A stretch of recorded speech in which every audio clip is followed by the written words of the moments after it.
What to you is the true identity of a Filipino, and how do you intend to promote it to the world?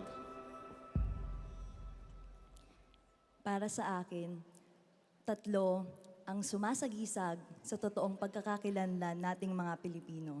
Una, ang ating wikang Filipino. Dahil tayo ay isang kapuluan at mayroong iba't ibang etnisidad at lengguwahe, iisa ang ating wika.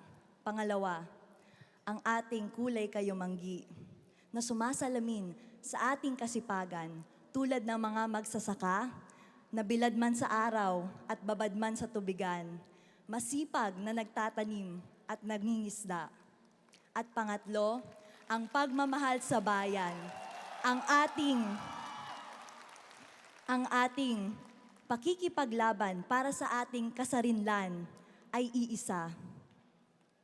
At ang tatlong ito ay ang aking advokasya upang mas mapaunlad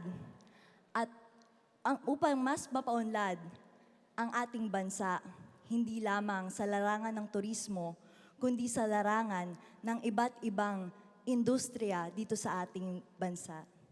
Dahil magagampanan natin ito sa pamamagitan ng pagkatok sa Filipino diaspora, mga komunidad ng 12 milyong Pilipino na binubuo sa iba't ibang sulok ng mundo. At mapapahalagahan ko ito kung ako ang hihiranging The Miss Philippines. Dahil ako ang The Miss Philippines sa wika, balat at gawa. Magandang gabi, MOA Arena.